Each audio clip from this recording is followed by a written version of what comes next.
Essayer de repartir. Oui, on va voir qu'est-ce que ça va donner au montage. OK. Viens-t'en, mon beau Jean. Moi, tout le monde est beau, hein, en passant. Fait que, je me suis fait reprocher ça dernièrement. J'ai été prêcher à l'église de Matane, puis on me dit, tu dis, pour moi, tu as des misères. Ils ont dit, tu as des misères avec tes lunettes. Ben, c'est ceux qui se trouvaient laids qui me disaient ça, probablement, là. Jean Bédel. Oui. Et je vous dirais une chose, là, c'est à coacher puis à superviser ces trois frères, Isidore, Éric, Jean et Judith, j'ai été béni. J'ai été vraiment encouragé par d'entendre puis de voir ce que ça a fait dans leur vie. Alors, Jean Bédel.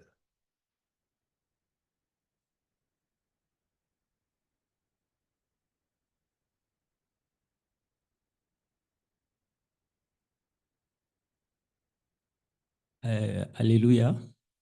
En fait, j'ai une voix qui résonne un peu plus. Ouais. Bon, dans le fond, moi, je m'appelle Jean Bédel. Je viens de la Côte d'Ivoire. Bon, Tu n'as pas besoin de te pencher, on t'entend ah, bien. ok, Tu peux ok, ok, rester. ça marche. Ok, je viens de la Côte d'Ivoire, mais pour le pasteur Azou et sa femme, je viens de la Costa de Marfim. Voilà, parce que la plupart du temps, la plupart des Canadiens ou les peuples du Nord connaissent mon pays par le joueur qu'on connaît tous, Didier Drogba. Ouais, je le dis ainsi. Bon, dans le fond, je viens pas d'une famille véritablement chrétienne. Ouais. C'est moi, dans le temps, qui ai fait partie mon père et ma mère à l'église. Mais dans la marche, je peux le dire ainsi, j'ai rétrogradé. J'ai rétrogradé. Mais à chaque fois, mon père me disait, mais pourquoi tu vas plus à l'église? Pourquoi tu vas plus à l'église? Mais je ne trouvais pas de force de lui dire, en fait, parce que moi-même, je ne savais pas, en fait, pourquoi. Maintenant, le pasteur dans l'église dans laquelle j'avais fait partie, mon père et ma mère aussi me demandaient ça. Et je disais à chaque fois à mon père, dis au pasteur que cela se passe entre moi et Dieu. Voilà, qu'il n'y a pas de souci, je viendrai à l'église, je viendrai. Maintenant, 3 ou 4 ans auparavant, un soir, je dormais et puis et Dieu m'a parlé comme ça dans mon rêve, mais tu as quel problème et puis tu ne vas plus à l'église. Et le matin, quand je suis allé au travail, il y a un collègue qui est ici à Lévis, avec qui je suis venu.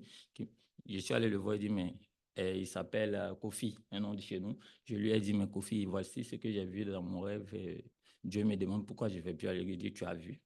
Je suis en train de fuir quelque chose. Tu fuis ta nature, mais tu vois, on te rappelle encore, mais je n'ai pas pris ça au sérieux.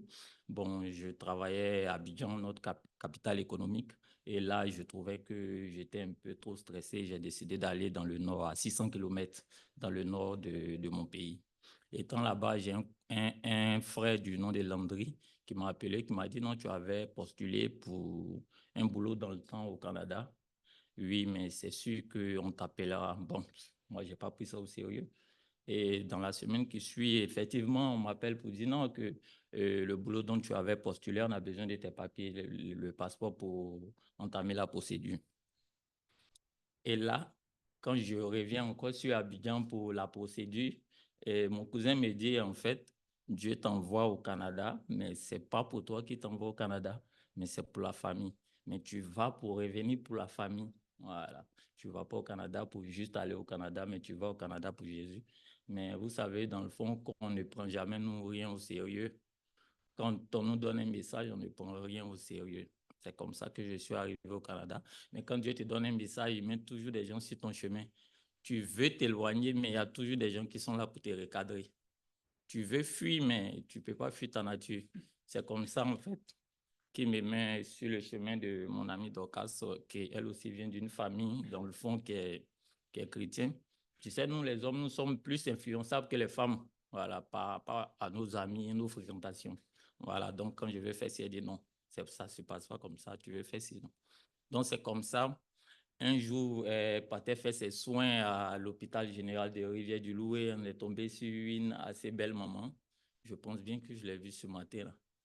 Voilà. Oui, oui, la maman là. En fait, elle nous a approchés. En fait, quand ton cœur est ouvert, tu tomberas toujours sur des personnes aussi. Voilà. Bon, nous avons entamé une causerie. Voilà, comme ça, elle nous a dit qu'elle priait à l'église de la Rivière. Et nous, on lui a dit aussi que, bon, nous, on cherchait aussi une église où prier. On a causé comme ça, on a échangé les contacts. C'est comme ça nous sommes retrouvés encore ici. Et là, pendant que, ouais, en fait, tu ne peux pas fuir ta nature. Tu essaies de t'éloigner, mais on te ramène toujours. Voilà, on te donne tel message, tu veux fuir, mais il y a toujours quelqu'un qui est sur ton chemin qui te dit, non, là, ce que tu fais, c'est pas bon. Reviens en arrière, voici le bon chemin qui est là. C'est comme ça, pour la première fois, je suis rentré encore ici. Le message qui m'avait été donné 3 ou 4 ans en arrière où je disais, mais tu vas plus à l'église, pourquoi? Où je ne trouvais pas la réponse. Je rentre encore de nouveau dans une église où le pasteur François dit, ceux qui veulent accepter Jésus, qui s'élèvent. Voilà. C'est comme ça que je me suis levé pour la première fois ici et je me suis approché.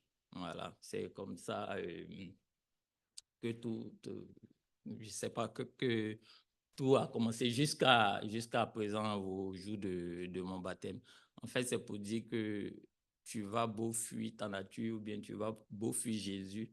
Si tu dois revenir à lui, il mettra toujours des gens sur ton chemin pour que tu reviennes à lui. Tu ne pourras pas faire autrement. Bon, je ne suis pas quelqu'un qui lisait vraiment la Bible, mais je sais comment ça s'est passé, au moins l'histoire de Jonas. Voilà. Et ouais, ouais. Il fuyait Dieu, mais Dieu a toujours trouvé un chemin pour le recadrer. Donc, c'est un peu mon histoire. Voilà, je suis là aujourd'hui. En tout cas, content d'être là. Et puis, en fait, j'ai aussi un chant. Ouais.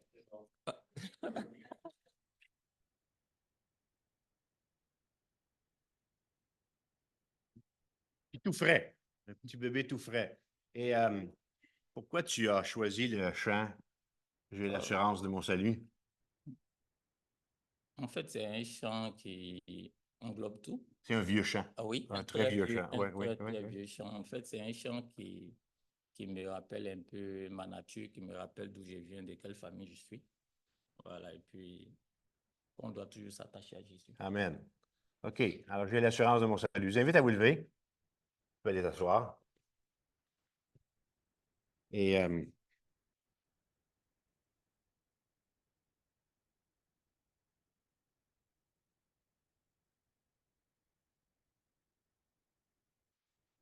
bien fait. Je dis, c'était Eric. Vous êtes? Oh, préparez-vous. Tant des belles choses, hein. De toute façon, c'est toutes des belles choses que les gens nous racontent.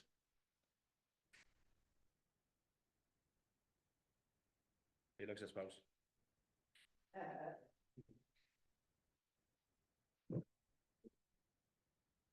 Pas mal de monde. Oui.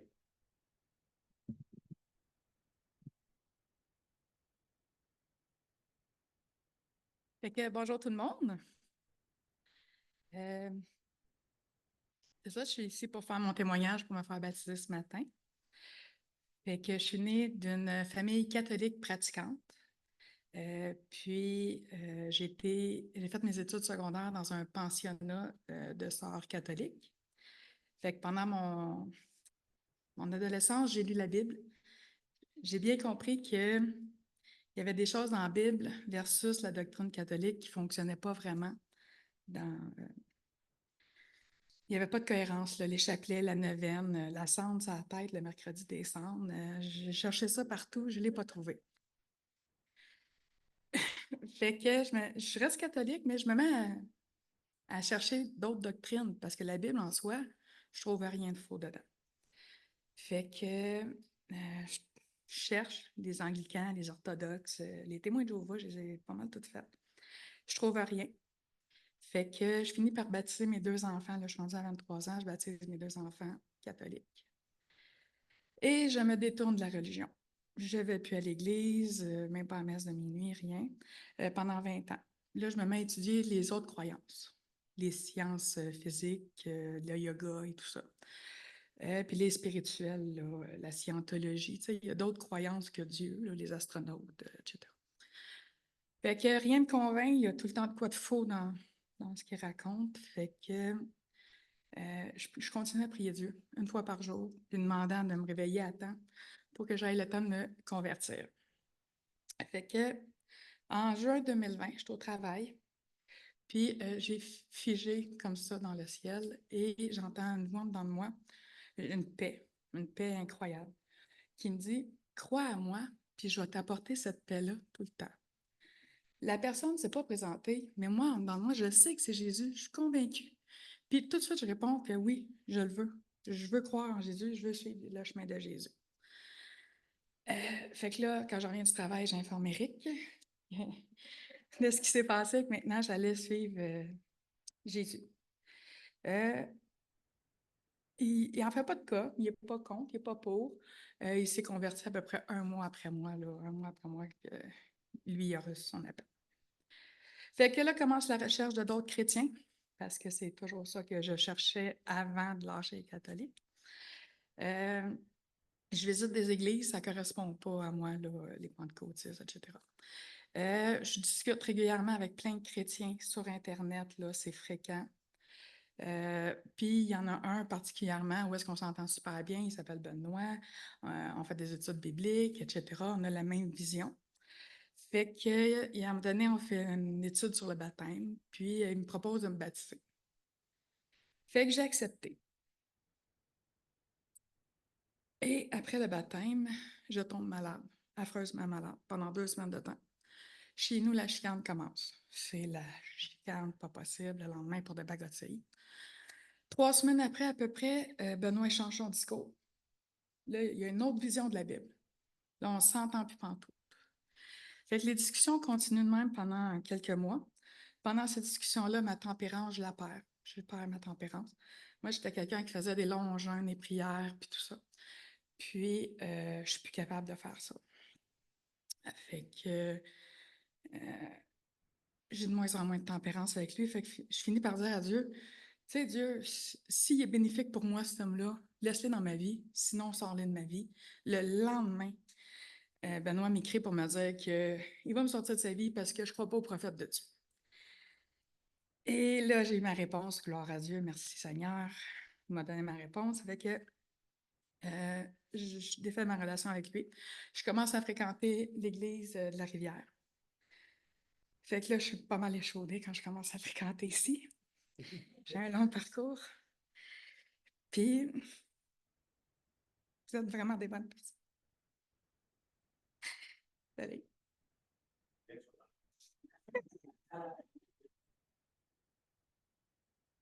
Fait que, désolée.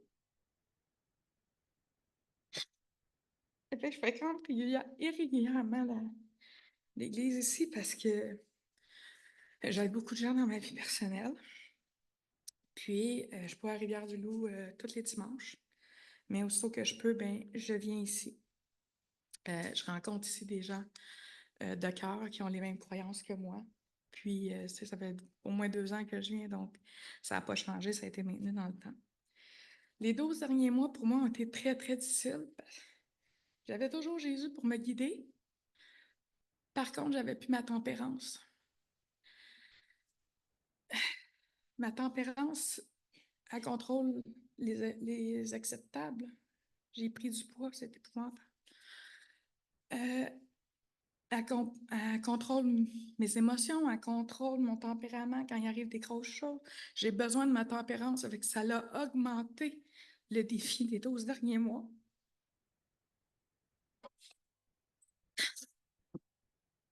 Fait que la prêche du 30 juin dernier a été très révélatrice, celle de François, qui parlait des petits péchés de race à corps. Puis le verset qui disait « N'aimez pas les choses de ce monde ». Je prends conscience que j'ai un pied dans le monde puis un pied dans la marche avec Jésus. Je fais des acceptables, je fume la cigarette. Tu sais, j'ai des dépendances que Jésus aurait dû me libérer, là, la cigarette. Ça aurait dû être en nouveauté de vie. Fait que, pourquoi je ne suis pas libérée? Jésus a vaincu la mort, a vaincu le péché. Fait qu'il faut que je reconnaisse que j'aime les choses du monde, puis je n'ai pas marché en nouveauté de vie là, suite au baptême avec un faux prophète. Fait que je demande à François s'il veut me baptiser afin que je sois baptisée par un homme de Dieu et que je puisse commencer ma marche réelle, mon changement dans le chemin de Jésus. Par la suite, on s'est rencontrés, il est venu me voir, on a discuté, on a prié. Ça m'a fait beaucoup de bien. Merci François, gloire à Dieu. Ensuite, j'ai été diligeante, j'ai fait ce que j'avais à faire pour vivre dans la foi. Aujourd'hui, j'ai retrouvé la plus grande partie de ma tempérance. Je ne fume plus la cigarette, j'ai recommencé les jeûnes intermittents. Je disais que je vais finir par recommencer des jeûnes long terme. Fait que merci Seigneur, sans toi, je ne peux rien. Puis, c'est ça, aujourd'hui, je vais en le baptême parce que je veux vraiment marcher en droiture devant le Seigneur, que ma vie soit dirigée par la foi. Puis, je veux surtout que la volonté de Dieu soit faite dans ma vie.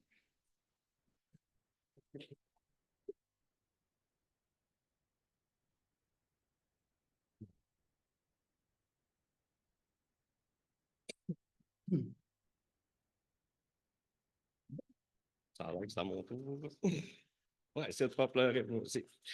Pareil. Ben, je me présente. Bonjour tout le monde. Moi, c'est Éric Brault. Moi, je suis né à Saint-Césaire, en Montérégie. Je suis né d'une famille de 3 enfants. J'étais le bébé. J'ai une sœur aînée de 11 ans et un frère de 14 ans, mon aîné aussi. Donc, je suis vraiment le bébé. De ce que j'en comprends aujourd'hui, ben, on était catholique, mais pas pratiquant. Donc, quand on y allait, c'était pour les baptêmes, c'était pour mariage, funérailles, des choses comme ça. Puis honnêtement, ça m'allait très bien parce que moi non plus, je n'étais pas dans le décor. Du tout, du tout. C'était comme perte de temps. Pourquoi qu'on va là, assis à genoux, debout? J'étais perdu. Puis, une autre chose, dans ma jeunesse, on était quand même pas vraiment riche. Ma mère avait beaucoup de problèmes de santé, mon père aussi, donc je me suis rattaché à l'argent beaucoup. Quand que je suis arrivé dans ma vie où est-ce que j'ai commencé à travailler, je voulais des biens de ce monde, puis les autres, ben, je m'en détournais un peu. Je détournais des gens, des besoins des gens.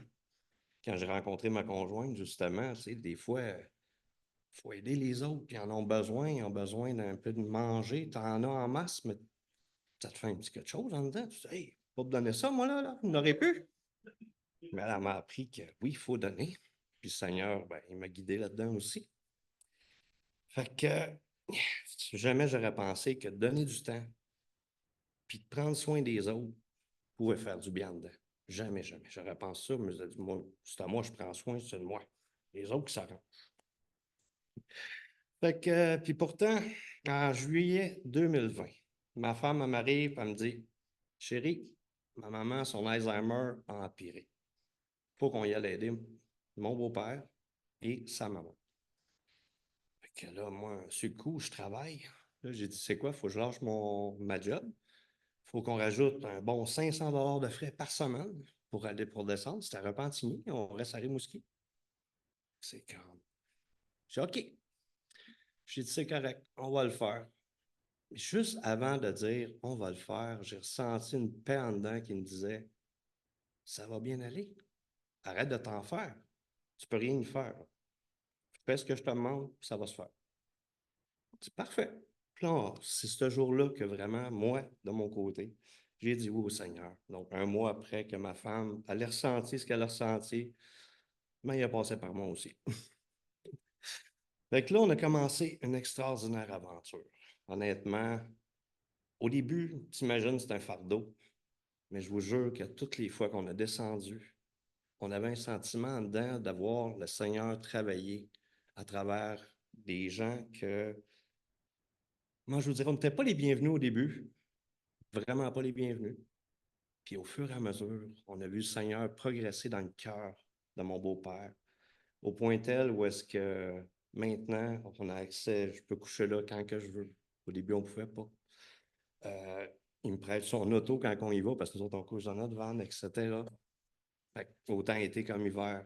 C'est merveilleux. La première chose que je me souviens, un coup, on était en train de magasiner, moi et mon beau-père, parce que c'est la partie que moi, je l'aide le plus, magasiner, s'occuper de la maison. Il voit des chocolatines, puis il dit, c'est tout ça que ta femme, elle aime? Et mon beau-père ne s'intéressait jamais aux autres. Jamais, jamais. Fait que ça, c'est le premier miracle que j'ai eu. Ça a l'air niaiseux, mais qui ait pensé que ma femme, ça lui faisait plaisir. Wow. pour moi, c'était mon premier miracle.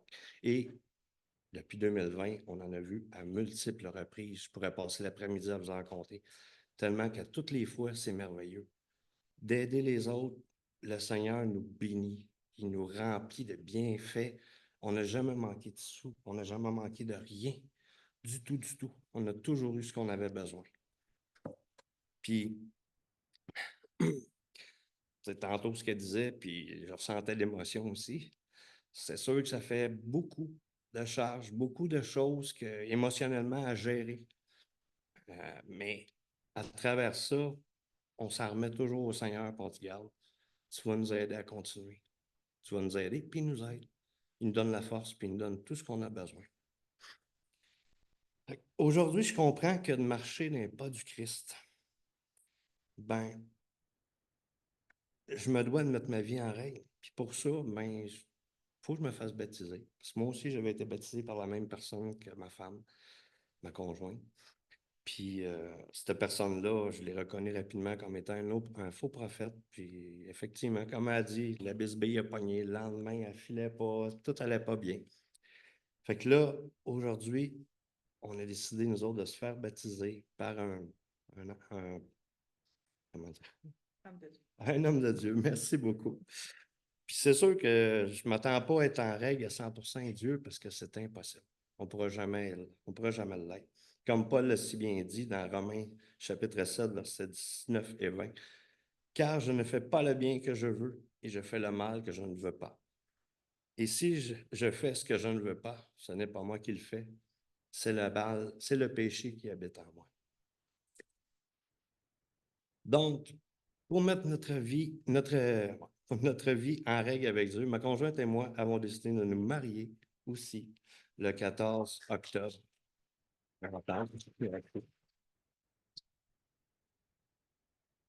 Et en même temps devenir membre de l'Église, on a fait déjà notre demande. Et cette année, on va avoir franchi 2 grandes étapes de notre sanctification. Là, on essaie vraiment de s'améliorer. Donc, on va voir le baptême, on va voir le mariage et maintenant membre de l'Église.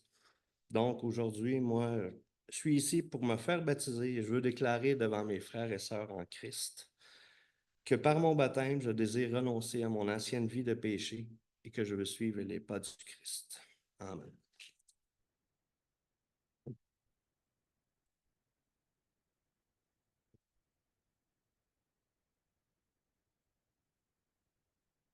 Ah oui, Kleenex. Vous l'avez dit que c'était bénissant de travailler avec ces personnes-là. Et la personne dont il s'occupe, c'est ma cousine, Francine, là, la Sablonnière. Hein? Et alors, Judith est ma petite cousine et son fils, le grand Gabriel, est mon petit cousin aussi. Le chant que tu as choisi, pourquoi tu as choisi, Judith? Parce que tu es libéré. Ah, je suis libéré. Je vous invite à vous lever, s'il vous plaît. Vas-y, Julie. Ouais, Isidore. Je ne sais pas si je peux te faire ça. OK. Alors, on conclut avec le beau Isidore.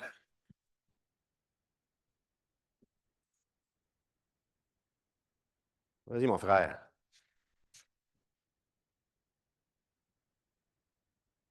Salut, je me prénomme Isidore Meignet. Je viens du Cameroun. Je suis le cadet d'une famille de Karch. Papa et maman ont grandi dans la foi chrétienne. Ils ont été baptisés de la religion catholique. Du coup, nous tous avons été également baptisés de la religion catholique. Nous étions chrétiens pratiquants. Par l'Esprit de Dieu, je partage mon témoignage avec vous, car j'ai accepté Jésus comme mon Seigneur et mon Sauveur personnel. Jésus a toujours été présent dans ma vie. Il a toujours été mon sauveur. À l'âge de 6 ans, victime d'un accident de jeu, mon tibia est fracturé. Mon os est attaqué. Je risque une amputation de la jambe. Pour me guérir, les médecins font 4 fois des interventions chirurgicales sur mon tibia. Je suis hospitalisé 11 mois avec ma maman qui me réconforte. Certaines langues disaient là, à cet instant, il s'agissait d'un esprit maléfique pour s'en prendre aux finances de mes parents parce que ça coûte cher. Au bout du compte, Jésus a été victorieux, car par sa grâce, je me tiens bien et bien debout sur mes deux jambes devant vous en ce jour. Par la suite, j'ai connu une scolarité sans trouble, jusqu'à ce que je décide d'y mettre un temps d'arrêt. À la porte de l'école de la vie, j'aspirais désormais à être indépendant financièrement, surtout être autonome vis-à-vis de mes parents.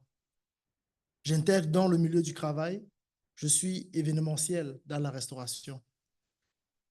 Je suis inspiré, je suis travailleur, je suis vivace, je suis dynamique dans mon lieu de travail. Du coup, j'inspire mes collègues de travail. Je suis adulé par eux. Mes employeurs me font des recommandations. Mes employeurs me propulsent au sommet de la boîte. Et le fait qu'on m'ait propulsé au sommet de la boîte très tôt, très jeune, je deviens orgueilleux, je deviens quelquefois arrogant, je deviens un peu méprisant, je m'écarte du coup des voies du Seigneur, je vis dans l'impudicité, je vis dans l'ivrognerie. Du jour au lendemain, tout ce qui m'adulait, alors que je venais de célébrer mon 33e anniversaire, tout ce qui m'admirait, tout ce qui étaient mes amis, mes proches, m'ont laissé tomber. Je commence à subir des accusations mensongères pour des raisons matérialistes, pour des raisons d'avidité. Des demandes d'explication commencent à fuser de tous bords de mes employeurs. Chez nous, on appelle ça le tapis d'eau, c'est-à-dire on te poignarde derrière le dos pour avoir ta place au travail. Le travail qui était tout pour moi parce que je sortais des études là et j'avais un très bon emploi. Du coup, je me sens mal, je me sens affaibli, je me sens ridiculisé quelquefois. Simultanément, en dehors de ce problème que j'ai au travail, j'ai un autre problème. Ce qui pour moi était un acquis, ce que j'admirais, ce qui faisait ma fierté, une femme que j'aimais, avec qui j'avais déjà 2 magnifiques enfants, elle me tourne le dos et trouve d'autres centres d'intérêt. Je me sens trahi, je me sens à nouveau insulté, je déprime. Dans ma dépression, je me retourne vers ma meilleure amie, celle qui a toujours été là pour moi, celle qui a souvent été là pour moi, ma maman, afin qu'elle me réconforte. Je fais le voyage parce que nous ne vivions pas dans la même ville. Je vais voir ma maman, je discute avec elle, elle me surprend. Au lieu de me réconforter, elle me renvoie plutôt vers une autre personne. Elle me renvoie vers quelqu'un d'autre qui, lui, a toujours été là, même quand elle n'était pas là. Elle me renvoie vers Jésus, celui qui est le chemin, la vérité et la vie. En fait, je suis allé voir ma maman parce que quelque temps, elle aussi venait de donner sa vie à Jésus. Je ne savais pas. Elle venait d'abandonner sa religion catholique et elle me dit, il y a un homme de Dieu que je suis en ce moment, c'est un Burundais, Chris Dikumana, qui chaque matin distribue des capsules d'enseignement. Tu gagnerais à l'écouter et par ces enseignements, tu vas trouver la foi dans ton cœur, tu vas trouver la paix dans ton cœur. Ok, je m'y prête au jeu, je commence à écouter Chris Dikumana dans ses capsules d'enseignement tous les matins. Lui qui parle des choses que je ne connaissais pas, il parle de la sanctification, de la foi, de la louange, de l'importance de la louange, de l'adoration. Lui qui parle de ce que c'est que l'impudicité et qu'il faut bannir cela de la vie. J'écoute Chris Dikumana matin, midi, soir, tout le temps. Et en l'écoutant, au fond de moi, je trouve dans le courage de tourner la porte, de tourner le dos à ce qui pour moi était un acquis, à ce sur quoi je m'accrochais. Je trouve au fond de moi le courage de donner ma démission auprès de mes employeurs parce que je ne voulais pas lâcher prise. Je trouve le courage de donner ma démission après 8 ans de travail. Je quitte l'entreprise sans indemnité. Je me sens mal, mais je suis quand même content parce que j'ai découvert quelque chose. J'ai découvert la vie éternelle. J'ai découvert qui est Jésus. J'ai découvert toute une nouvelle chose. Je m'en veux de cela. Je commence à avoir soif de Dieu. Je commence à avoir soif de Jésus, qui il est. Je commence à chanter parce qu'il parle de l'adoration. Je commence à chanter, à faire l'adoration à chaque temps, à chaque instant. De fil en aiguille, après ma démission, une opportunité s'ouvre à moi. Je n'avais pas prié pour venir au Canada. Je n'ai même entrepris aucune démarche pour venir au Canada, mais je reçois un mail qui dit « Nous avons reçu avec intérêt votre désir de venir travailler au Canada. » Donc, du coup, un de mes anciens clients avait fait une recommandation auprès d'un employeur ici, et c'est lequel employeur m'a refusé. Je saisis dans l'opportunité et me voici au Canada. Je suis au Canada. Dans mon nouveau lieu de travail, je passe le temps à chanter parce que nous travaillons, c'est une usine. Il y a des bruits, nous portons des casques. Et je me dis, OK, si je chante, je ne dérange personne. J'ajoute du bruit à du bruit. Je passe le temps à chanter, je chante fort, je m'entends moi, mais je chante la louange. Je chante la louange, je chante la louange. Mais il y a un nouveau collègue qui est arrivé, qui m'entend souvent chanter. Et il s'approche de moi et dit, tu chantes Jésus? Je dis, oui, je chante Jésus. Je suis un peu méfiant quand il m'aborde parce que je ne sais pas, je suis dans un nouveau pays, je ne sais pas ce qu'on entend parfois que je tienne. Parce que quand je m'installe où j'habite, mon bailleur lui m'a dit il est athée, il ne croit pas en Dieu et tout ça. Donc je me dis, s'il m'a dit ça, forcément tout le monde ici est athée. OK. Donc quand mon collègue me parle de Jésus, je suis un peu, qui l'a envoyé vers moi? Le diable, c'est quoi cette histoire? Et on commence à parler, on fait connaissance. Aujourd'hui, ce collègue de travail est devenu un frère parce qu'il m'a ouvert les portes de l'église qu'il fréquente, l'église de la Rivière. Il m'a ouvert les portes de chez lui. Cet ami, c'est Cédric, qui est là avec sa femme, avec sa fille et avec sa femme Valérie. J'en profite pour vous dire merci. Cédric, un jour, nous sommes en train de parler, je lui dis, j'ai soif de Jésus, je veux connaître qui est Jésus. Parce que je suis un homme de Dieu qui parle de la sanctification, qui parle de donner sa vie à Jésus, de l'accepter comme Seigneur et Sauveur. Donner sa vie à Jésus, oui, je veux bien, mais c'est qui Jésus? Je veux le connaître. Cédric me dit, Izzy, ça tombe bien. Je viens de suivre un enseignement avec le pasteur, avec mon pasteur. L'enseignement, c'est le maître et son disciple. Cet enseignement, tu gagnerais à le faire. Et dans cet enseignement, j'ai appris que si tu veux connaître Jésus, va lire l'évangile de Jean. OK, je rentre, nous sommes là au mois de mars. Au mois de mars, exactement le 20 mars, j'entre dans ma chambre, j'allume l'ordinateur, je mets la Bible audio, je mets évangile de Jean. J'écoute, on parle de l'histoire de Jésus. OK, j'ai souvent lu la Bible de temps à autre. Je connais qui est Jésus un tout petit peu.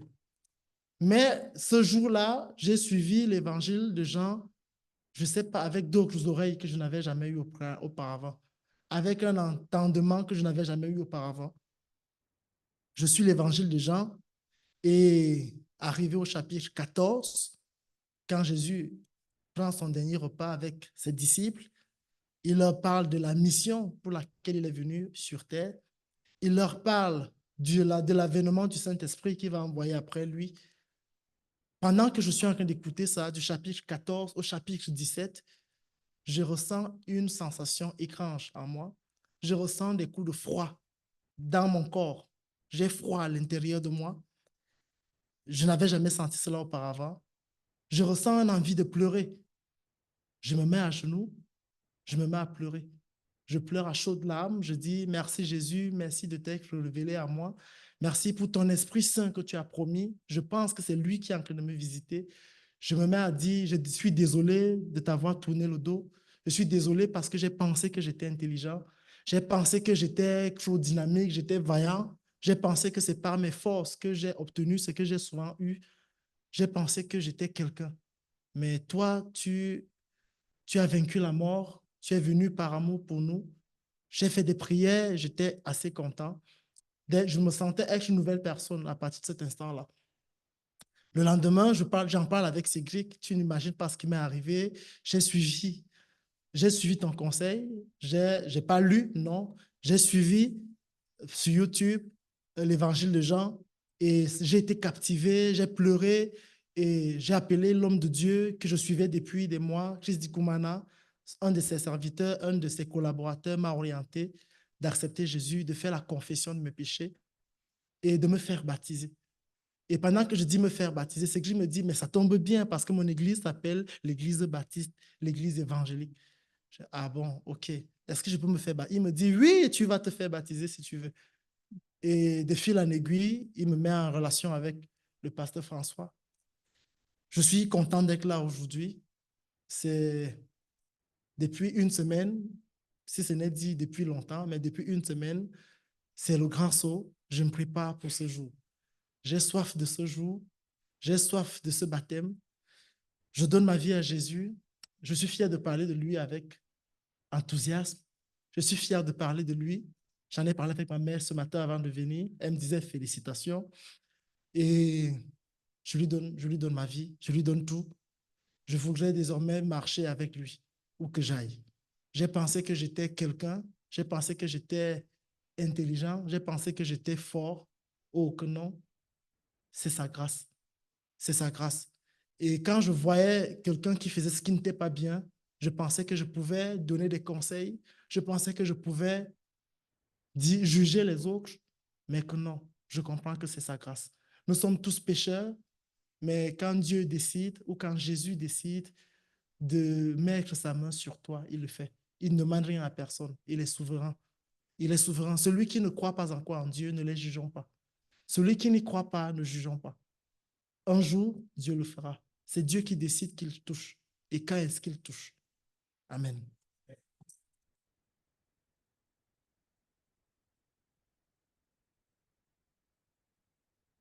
Merci. Et tu as choisi un beau chant? Je te donne mon cœur. Pourquoi tu as choisi ce chant-là?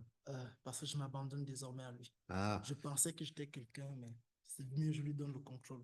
amen. Aujourd'hui, je l'accepte comme Seigneur, comme Sauveur. Il a été mon Sauveur. J'étais bien conscient de cela, mais jamais il n'a été mon Seigneur. Amen. Merci beaucoup. C'est le même chant qu'Éric a choisi. Tu l'as choisi à peu près pour les mêmes raisons, oui? Alors, on se lève. Je te donne un tout de Luc Dumont. Merci beaucoup.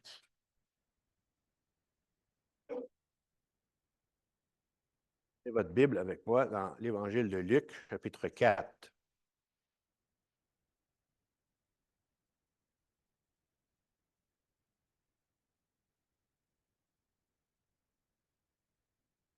On va commencer à partir du verset 14. Jésus, revêtu de la puissance de l'Esprit, retourna en Galilée et sa renommée se répandit dans tout le pays d'alentour. Il enseignait dans les synagogues et il était glorifié par tous. Il se rendit à Nazareth, où il avait été élevé.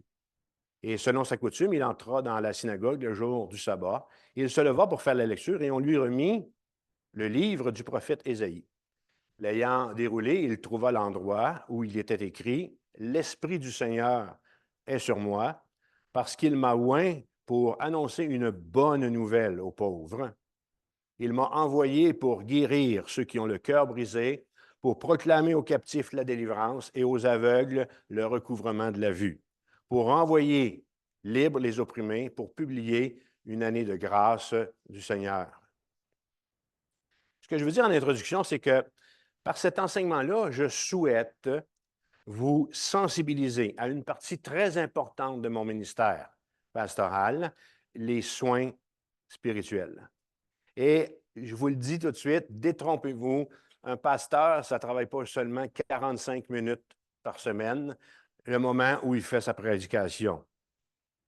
Il y a en coulisses beaucoup de travail. Et en coulisses, la relation d'aide prend beaucoup de temps dans ma semaine puis dans mon agenda.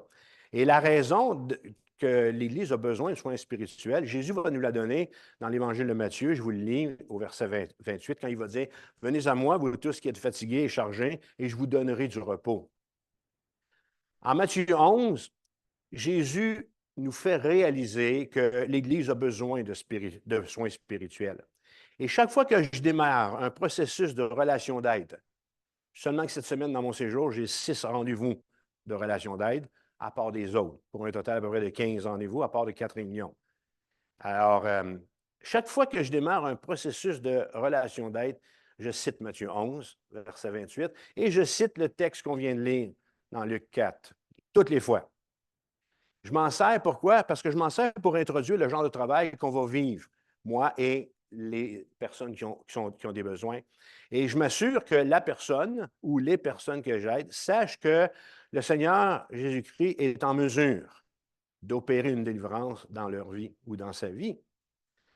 Parce que le peuple de Dieu a besoin encore de vivre certaines délivrances et Jésus est tout disposé à le faire. Alors voilà pourquoi je suis disponible pour faire de la relation d'aide. L'Église a besoin de soins spirituels et le pasteur est là pour ça. La relation d'aide, c'est l'accompagnement psychologique, professionnel ou non.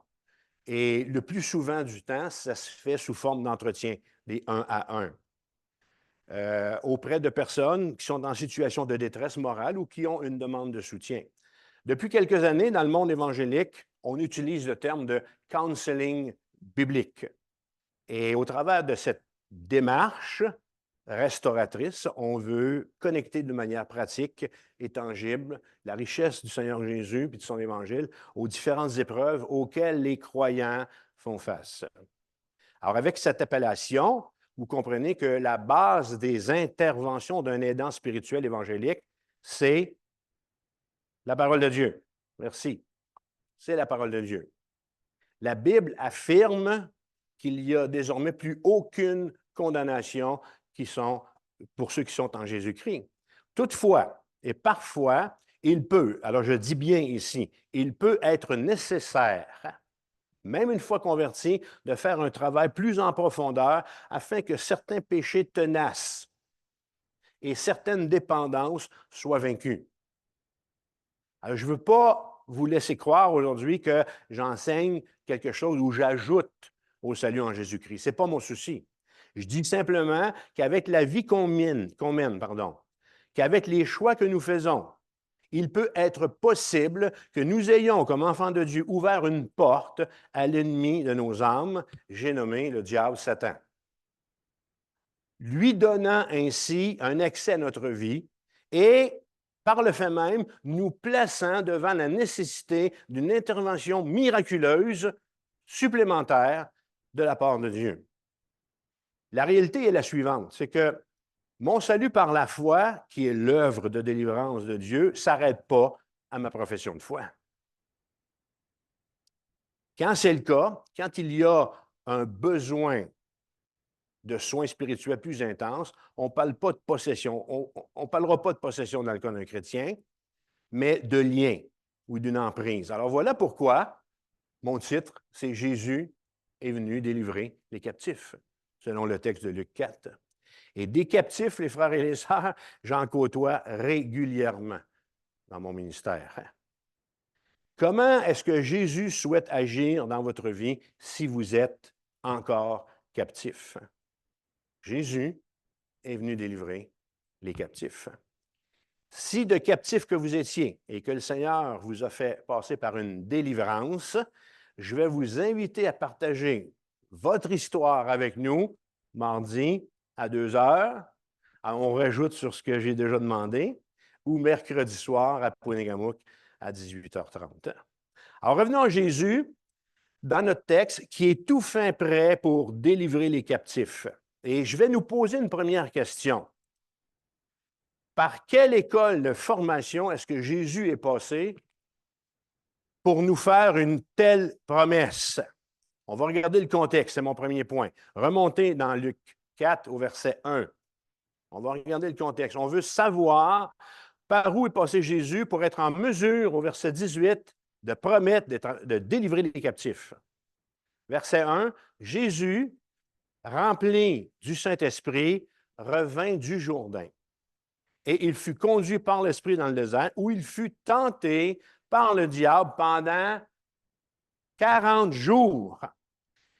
À quel genre d'aide on est en mesure de nous attendre comme croyants en Jésus-Christ avec nos divers besoins ou nos divers besoins de délivrance? On est en mesure, les frères et les sœurs, de nous attendre à une aide qui a été éprouvée et à une aide qui est parfaite. Laissez-moi vous lire ce que l'auteur aux Hébreux écrit au chapitre 2, verset 17. « Et en conséquence, il, Jésus, a dû être rendu semblable en toutes choses à ses frères pour faire l'expiation des péchés du peuple. Car ayant été tenté lui-même dans ce qu'il a souffert, il peut secourir ceux qui sont tentés. Mieux que partout ailleurs dans la Bible, la perfection du Seigneur Jésus, qui est en mesure de nous aider, nous est démontrée en Luc 4. Dans le récit de sa confrontation avec l'ennemi juré de Dieu, Satan. Je me sers de ce verset, de ce texte dans la relation d'aide depuis des années, dire peut-être des décennies, et je n'avais jamais arrêté de dire je vais enseigner là-dessus. Et dans ma dernière visite chez Judith et Éric, quand j'ai entendu puis j'ai vu tout le chemin de restauration sur lequel il veut s'engager, j'ai dit ça y est, je me mets à écrire et j'ai écrit ce que je suis en train de vous enseigner ici. Alors, j'aimerais on va regarder, toujours dans le contexte ici, Luc nous fait voir, regardez au verset 3, Luc nous fait voir la stratégie de bataille de Satan. Premièrement, versets 3 et 4, Satan incite Christ à douter de l'amour de Dieu. C'est de même qui travaille le diable. Il va lui dire, si tu es le Fils de Dieu, pauvre petit Jésus, hein? Pauvre toi, Dieu ne te donne pas à manger, tu n'as pas de lunch, c'est certain qu'il ne t'aime pas. Ordonne à cette pierre qu'elle devienne du pain. Deuxièmement, verset 5, Satan va inciter Christ à mettre en doute le plan de Dieu, lui montrant tous les royaumes de la terre, verset 6, et lui dit, je te donnerai toute cette puissance, si donc tu te prosternes devant moi. Pauvre petit Jésus, pauvre toi, Dieu ne s'occupe pas de toi, tu es tout seul ici dans ce désert-là. Viens voir mon oncle, je vais bien m'occuper de toi. Troisièmement, et non finalement, versets 9 à 12, Satan essaie d'amener Christ à faire confiance à Dieu d'une manière déplacée. Le diable, verset 9, le conduisit sur le haut du temple et il lui dit, si tu es le Fils de Dieu, jette-toi d'ici en bas, car il est écrit, il donnera des ordres à ses anges à ton sujet, afin qu'ils te gardent.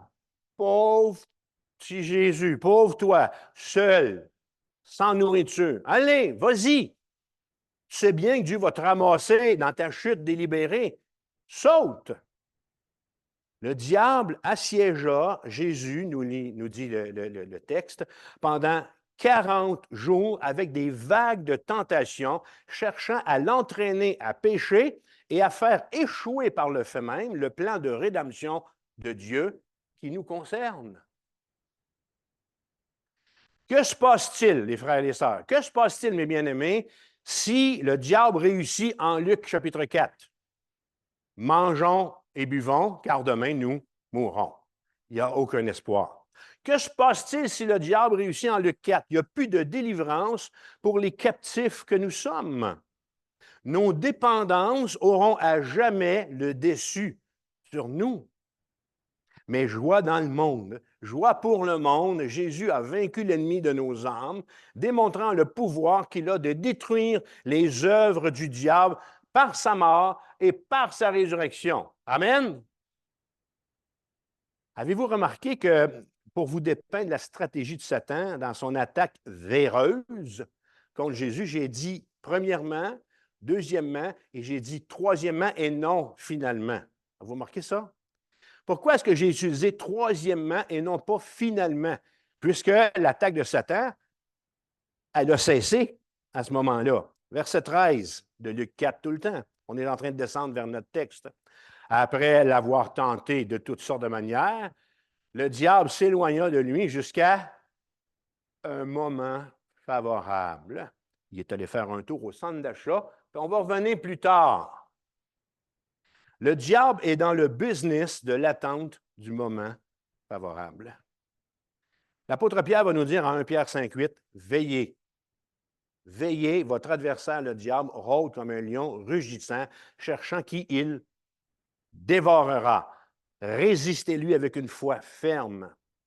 La victoire de Christ sur Satan au désert, de Luc 4, La victoire de Christ sur Satan au désert va poser les bases de ses triomphes futurs jusqu'à un moment favorable et charnière. Elle va poser les bases à sa victoire à Gethsémane. Elle va poser les bases à sa victoire au calvaire et à sa victoire au tombeau.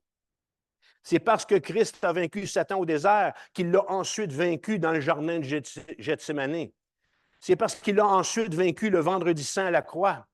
Et c'est parce qu'il l'a ensuite vaincu lorsqu'il est ressuscité du tombeau qu'il, Christ, est en mesure de nous procurer un salut parfait, complet et une délivrance totale. Il faut absolument que vous tourniez avec moi dans Hébreux 5. Un excellent passage qui nous parle de cette victoire définitive qui nous délivre, nous qui étions captifs. Verset 7. C'est lui qui, dans les jours de sa chair, ayant présenté avec de grands cris et avec larmes des prières et des supplications à celui qui pouvait le sauver de la mort, et ayant été exaucé à cause de sa piété, a appris, bien qu'il fût fils, l'obéissance par les choses qu'il a souffertes, et qui, après avoir été élevé à la perfection, est devenu pour tous ceux qui lui obéissent l'auteur d'un salut éternel. Sans la victoire de Christ sur les tentations du diable, les références messianiques sur Jésus-Christ ne seraient pas complètes. Le texte de Luc, chapitre 4, est une prophétie d'Ésaïe 61, une prophétie qui se rapporte à Jésus, un texte qui nous parle de ce que Jésus va faire. Si Jésus ne vainc pas Satan dans le désert, en Luc 4, la prophétie d'Ésaïe 61 est caduque. C'est-à-dire que si Christ n'est pas capable de vaincre Satan dans une confrontation en tête à tête, il n'aura pas la capacité de racheter les pécheurs, vous et moi. Il n'aura pas la capacité de délivrer les captifs. Il mourra à Golgotha, sera mis au tombeau, on va le pleurer, et c'est tout. Comment est-ce que Christ est capable d'un tel exploit selon le texte de Luc 4? On chante « Veux-tu briser du péché le pouvoir? La force est en Christ, la force est en Christ. » Luc nous donne la réponse. Regardez, Luc 4, verset 1. Jésus rempli du Saint-Esprit. Verset 14, Jésus revêtu de la puissance de l'Esprit. Verset 18, l'Esprit du Seigneur est sur moi. La soumission de Jésus au Saint-Esprit l'a conduit à toujours faire la volonté du Père. La tentation au désert ne vient pas de ce qu'il aurait fait un mauvais choix, qui l'aurait mis dans une position de faiblesse. La tentation au désert ne résulte pas de ce qu'il se serait écarté de la volonté de Dieu. C'est la volonté de Dieu qu'il affronte le diable pour le vaincre. Cette première victoire de Jésus devint la première d'une série de victoires. Et si vous avez été en mesure de vivre des victoires dans vos vies, c'est parce que Christ a défait Satan en Luc 4. Voilà pourquoi on a des textes comme, je cite un autre, Hébreux 4, verset 16, « Approchons-nous donc avec assurance du trône de la grâce afin d'obtenir miséricorde et de trouver grâce pour être secourus dans nos besoins. » Jésus est qualifié. Jésus est qualifié pour nous donner ce secours. C'est lui qui, après avoir été élevé à la perfection, est devenu pour tous ceux qui lui obéissent l'auteur d'un salut éternel. Alors voilà pour le contexte de notre portion de texte sur la prophétie de Jésus en Luc 4, versets 14 à 19. Si nous sommes en mesure d'être forts, si nous pouvons être vainqueurs, si nous pouvons être libérés, c'est grâce à Jésus. Verset 14, mon deuxième point, on va aller voir, on va aller faire un tour à Nazareth. OK? Vous n'êtes pas allé cette semaine, là? Non? OK? Alors, on va aller faire un tour à Nazareth et on va regarder qui est le personnage, Jésus de Nazareth. Verset 14, Jésus revêtu de la puissance de l'Esprit, retournant en Galilée, et sa renommée se répandit dans tout le pays d'alentour. Il enseignait dans les synagogues et il était glorifié par tous.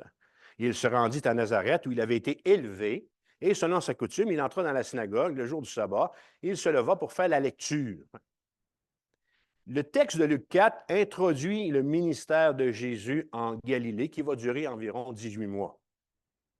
Et au cours de cette période-là, Luc nous montre que Jésus va se déplacer dans la Galilée revêtu de la puissance de l'Esprit. Il va aller de ville en village, prêchant puis annonçant la bonne nouvelle du royaume de Dieu. Il y avait à l'époque environ 240 villes et villages en Galilée. Alors, ça fait un assez grand territoire. La Bible dit, Luc dit, il enseignait dans la synagogue. Et cette observation de Luc nous fait réaliser que c'était quoi la priorité du Seigneur Jésus? Pour Jésus, ce qui comptait le plus consistait à enseigner la parole de Dieu, à guérir les malades, puis à délivrer les captifs de tout genre. Et les évangiles nous dévoilent que la prédication de Jésus, ainsi que les miracles qu'il accomplissait, produisaient des sensations fortes. Voulez-vous voir un 24 heures? C'est le Jésus. Tournez dans Marc chapitre 1. Je vais vous faire voir ce que représentait une journée de 24 heures. Alors, on pense qu'on est occupé, nous autres, des fois. Alors, prenez un déjeuner parce que je ne suis pas sûr que Jésus a pris les 3 repas dans le parcours qu'on va revoir ici. Marc chapitre 1, verset 21, il. Alors, le il ici, ce sont les disciples qui accompagnent Jésus. Alors, c'est la première étape de la journée. Alors, les disciples de il se rendirent à Capernaum et le jour du sabbat, alors on est le samedi matin, Jésus entra dans la synagogue, il enseigna. Il, les Juifs qui sont dans la synagogue, étaient frappés de sa doctrine car il enseignait comme ayant autorité et non pas comme les scribes. Il se trouva dans leur synagogue un homme qui avait un esprit impur et qui s'écria, « Qu'y a-t-il entre nous et toi, Jésus de Nazareth? Tu es venu pour nous perdre. » Et l'esprit impur sortit, tu es venu pour nous perdre. Je sais qui tu es, le Saint de Dieu. Jésus le menaça, disant, tais-toi et sors de cet homme. Il est venu délivrer les captifs. Tous furent saisis de stupéfaction, mokondo ou Scrabble, de stupéfaction, de sorte qu'ils se demandaient les uns aux autres, qui est ceci? Qu'est-ce ceci? Une nouvelle doctrine? Il commande aux autorités, il commande avec autorité, même aux esprits impurs, et ils lui obéissent. Et sa renommée se répandait aussitôt dans tous les lieux environnants de la Galilée. Verset 29, étape 2 de la journée. En sortant de la synagogue, ils se rendirent avec Jacques et Jean à la maison de Simon et André. La belle-mère de Simon était couchée avec la fièvre. Et aussitôt, on parla d'elle à Jésus, s'étant approché, il la fit lever en lui prenant la main et à l'instant, la fièvre la quitta. Puis elle le servit. Étape 3 de la journée, le soir, après le coucher du soleil. Il est où le dîner? Oui. Le soir, après le coucher du soleil, on lui amena tous les malades et les démoniaques. 1, 2, 3, toute la gang. Ils sont tous devant le cabinet. Et toute la ville était rassemblée devant sa porte. Alzou, ça en ferait ça du monde au pied de l'escalier ici, si toute la ville de Rivière-du-Loup venait pour qu'on prie pour eux autres. Il guérit, verset 34, beaucoup de gens qui avaient diverses maladies. Il chassa aussi beaucoup de démons. Il ne permettait pas aux démons de parler parce qu'ils le connaissaient. Étape 1 du lendemain, vers le matin, vous m'avez suivi jusqu'à date? Pendant qu'il faisait encore très sombre, il se leva et sortit pour aller dans un lieu désert où il pria. Simon et ceux qui étaient avec lui se mirent à sa recherche. Et quand ils l'eurent trouvé, ils lui dirent, « Tous te cherchent. » Il leur répondit, étape 2 du lendemain et des jours suivants, « Allons ailleurs, dans les bourgades voisines, afin que j'y prêche aussi. Car c'est pour cela que je suis sorti. » Et il alla prêcher dans les synagogues par toute la Galilée et il chassa les démons. Alors, on voit l'importance de Luc 4. On voit le début du ministère de Jésus en Galilée. Et c'est vraiment bénissant. Les nombreuses synagogues qui existaient en Galilée ont fourni ou fournissaient de lieux de rencontre parfaits pour que Jésus puisse y aller et enseigner. Et dans la plupart des villes et villages, il y en avait une. Et comme je viens de vous le montrer dans Marc chapitre 1, les synagogues servaient essentiellement à instruire le peuple dans les Écritures. À la synagogue, au cours du service du sabbat, on lisait un passage de l'Ancien Testament, après quoi un docteur en expliquait le sens à la congrégation. Alors, le récit que Luc fait de la visite de Jésus à la synagogue de Nazareth commence par la lecture qu'il fait d'un passage d'Ésaïe 61 avant de donner un développement. Et c'est là qu'est notre texte central. Troisième point de mon message, la prophétie concernant Jésus, verset 17. Et on lui remit le livre du prophète Ésaïe. L'ayant déroulé, il trouva l'endroit où il était écrit, « L'Esprit du Seigneur est sur moi parce qu'il m'a oint pour annoncer une bonne nouvelle aux pauvres. » J'aime ça le dire de même. Une bonne nouvelle aux pauvres. Hein? Il m'a envoyé pour guérir ceux qui ont le cœur brisé, pour proclamer aux captifs la délivrance et aux aveugles le recouvrement de la vue, pour renvoyer libres les opprimés, pour publier une année de grâce du Seigneur. Alors, comme Jésus se levait pour lire, le responsable des rouleaux de la synagogue, alors le responsable des livres, okay, ici c'est un rouleau, là, vraiment comme ça, du prophète Ésaïe, le lui remit. Et ce que Jésus leur a lu est une prophétie messianique, une annonce de ce que le Christ, de ce que lui allait accomplir, quelque chose qui est à venir. Et Luc, par la suite, nous présente dans ce texte-là 4 images. 4 images qui traduisent la condition désespérée des pécheurs mal en point à qui Dieu cherche à éviter l'enfer. 4 images qui nous révèlent le cœur compatissant de Jésus.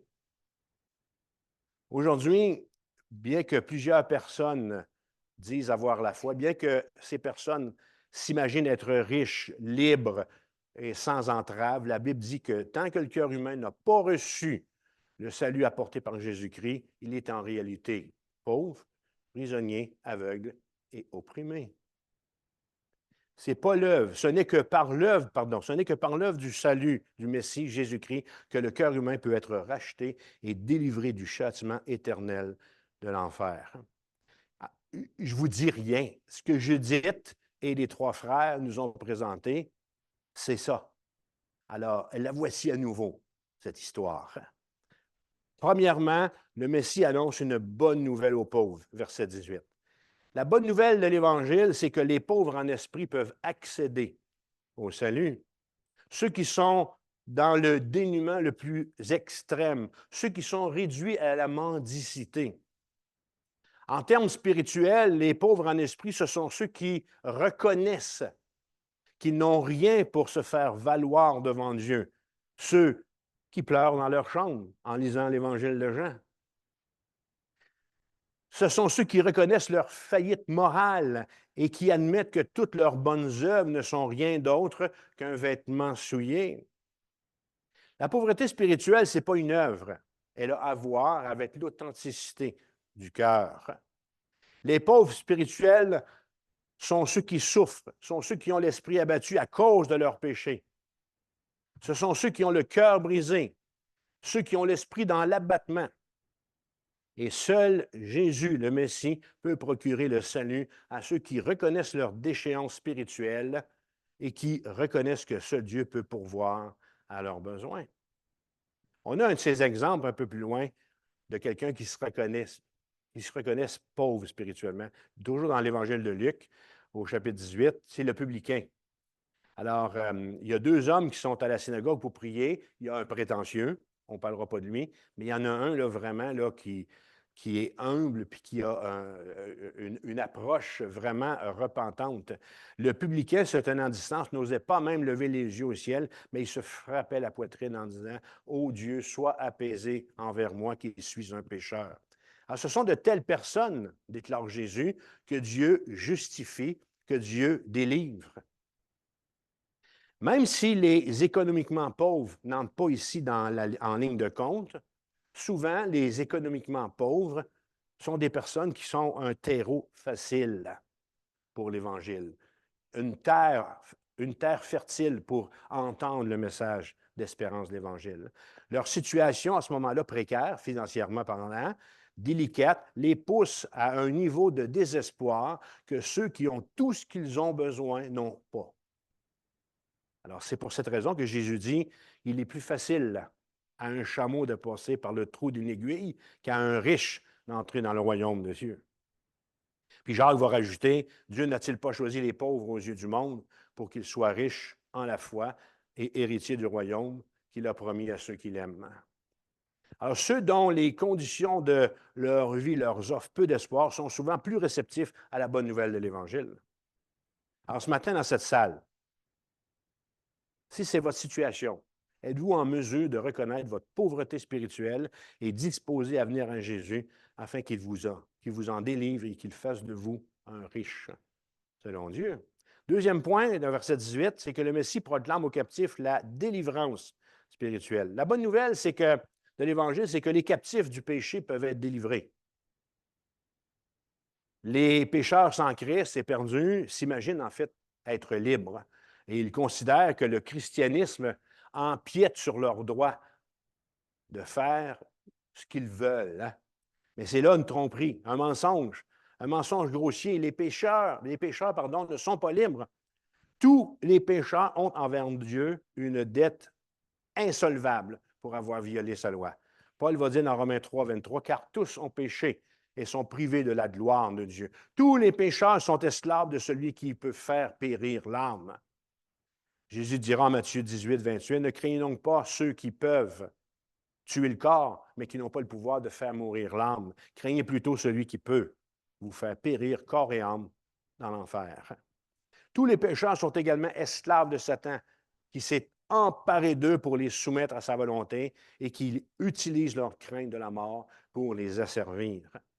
Paul va dire dans Éphésiens 2, 1, « Vous étiez morts par vos offenses et par vos péchés, dans lesquels vous marchiez autrefois, selon le train de ce monde, selon le prince de la puissance de l'air et l'esprit qui agit maintenant dans les fils de la rébellion. » L'auteur aux Hébreux dira au chapitre 2, verset 14, « Jésus, par sa mort, a anéanti celui qui a la puissance de la mort, c'est-à-dire le diable, et qu'il délivra. » C'est notre thème, la délivrance. On l'a entendu. Et qu'il délivra tous ceux qui, par crainte de la mort, étaient toute leur vie retenus dans la servitude. La bonne nouvelle de l'Évangile, c'est que Dieu a envoyé son Fils afin de libérer ceux qui sont spirituellement esclaves. Si vous ne le saviez pas encore, Jésus est dans le business de la délivrance. Le mot délivrance, ça signifie pardon. Et le Messie va libérer les prisonniers en payant la peine de leur violation qu'ils ont faite à la loi de Dieu. Par la mort sacrificielle de Jésus, voici ce que Dieu fait. Paul va nous dire en Colossiens 2,13, je le lis pour nous, « Vous qui étiez morts par vos offenses, et par l'incirconcision de votre chair, il vous a rendu à la vie avec lui en nous faisant grâce pour toutes nos offenses. Il a effacé l'acte dont les ordonnances nous condamnaient et qui subsistait contre nous, et il l'a détruit en le clouant à la croix. Il a dépouillé les dominations, les autorités, et les a livrées publiquement en spectacle en triomphant d'elles par la croix. » Alors, si c'est votre situation aujourd'hui, si vous êtes en mesure de reconnaître que vous avez besoin d'être délivré de votre situation, de votre triste situation de pécheur et d'être pardonné, venez à Jésus. Troisième chose, troisième image que Luc nous présente, verset 18, c'est que le Messie procure aux aveugles le recouvrement de la vue. La bonne nouvelle de l'Évangile, c'est que les aveugles peuvent voir. La Bible affirme que la cécité spirituelle est la condition naturelle de l'homme déchu et sans Christ. Le prophète Jérémie va dire, « Ils ont des yeux, mais ils ne voient pas. » Jésus va dire en Jean 3, « Et ce jugement, c'est que la lumière étant venue dans le monde, les hommes ont préféré les ténèbres à la lumière parce que leurs œuvres étaient mauvaises. » L'apôtre Paul précise que Satan a également aveuglé l'intelligence des incrédules, afin qu'ils ne voient pas briller la splendeur de l'Évangile de la gloire de Christ qui est à l'image de Dieu. Cependant, dit notre texte de Luc, le Messie, Jésus-Christ, est venu pour ouvrir les yeux des aveugles spirituels. Il nous a visités d'en haut pour éclairer ceux qui sont assis dans les ténèbres et dans l'ombre de la mort, disant à qui veut bien croire en lui, « Je suis la lumière du monde. » Celui qui me suit ne marchera pas dans les ténèbres, mais il aura la lumière de la vie. Alors ce matin, dans cette salle, si c'est votre situation, êtes-vous en mesure de reconnaître votre cécité spirituelle, de reconnaître que vous ne voyez pas? Êtes-vous disposé à venir à Jésus-Christ afin qu'il vous accorde la vie? Et finalement, versets 18 à 21, le Messie renvoie libre les opprimés spirituels. La bonne nouvelle de l'Évangile, c'est que Jésus-Christ affranchit, rend libre les captifs.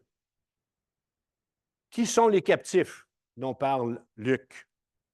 Ce sont les personnes qui sont accablées par les circonstances difficiles de la vie, notamment par le fardeau épuisant du péché et l'incapacité à respecter ce que Dieu leur demande. Alors, on l'a lu plus tôt, à ceux-là, à vous, si c'est votre situation, Jésus promet ce qui suit. Matthieu chapitre 11, verset 28. « Venez à moi, vous tous qui êtes fatigués et chargés, et je vous donnerai du repos. Prenez mon joug sur vous et recevez mes instructions, car je suis doux et humble de cœur, et vous trouverez du repos pour vos âmes, car mon joug est doux et mon fardeau léger. » Est-ce que le message de la bonne nouvelle de l'Évangile n'est pas un beau message? Hein? C'est vraiment que c'est bon, l'Évangile, que c'est bon. Alors, comme Jésus avait déjà prêché pendant des mois en Galilée, alors ces choses qu'il a annoncées étaient déjà en cours d'accomplissement.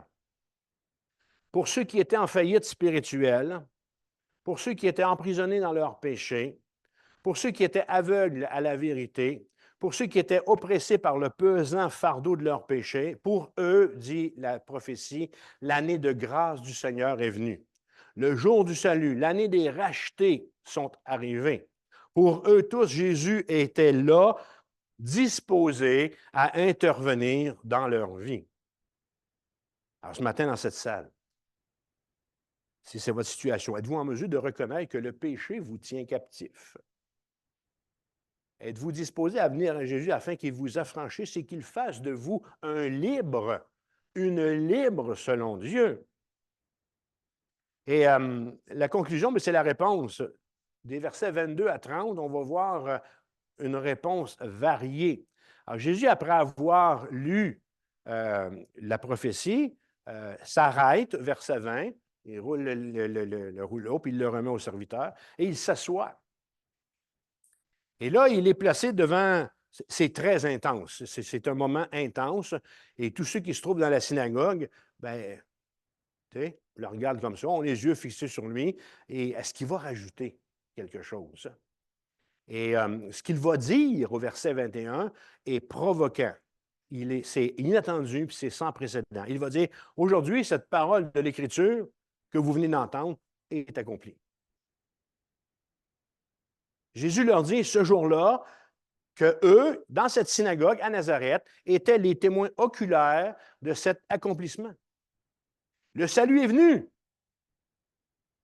Le salut est venu. L'ère messianique a commencé. Le Messie est présent en ce jour dans votre synagogue, dans la synagogue, en la personne de Jésus. Un homme du village. Et les réponses à cette bonne nouvelle sont différentes les unes des autres. Certains l'ont louangé pour ce message de réconfort et d'autres sont assez en mot-à-dit qui veulent quoi? Ils veulent le tuer. Ils veulent le lapider. Ils veulent le lapider. L'important, c'est comment moi je vais répondre au message de Luc 4. Comment je vais répondre, moi, à cette invitation de délivrance. Avant de prendre le repas du Seigneur, je désire inviter ceux dans cette salle qui ne sont jamais venus à Jésus pour être pardonnés de leurs péchés, à le lui signaler. OK? Et à lui signaler que c'est votre désir. Et je vais vous inviter à venir à l'avant pendant le chant, puis je vais prier avec vous à la toute fin.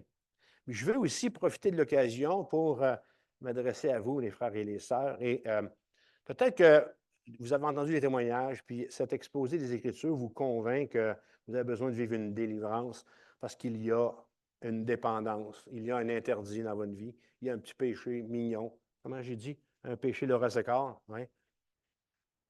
Alors, je veux aussi vous inviter à le démontrer. Puis à la toute fin du chant, on ira au baptême quand je serai prête. OK? Les baptisés, vous irez m'attendre là-bas. Mais quittez pas cet endroit sans vous être fait visiter et avoir répondu à ce que le Seigneur a pour vous. Il est venu délivrer les captifs. Hein? On va écouter « Je ne suis plus esclave de la peur ». Hein? En chant d'écoute. Hein? Une lumière.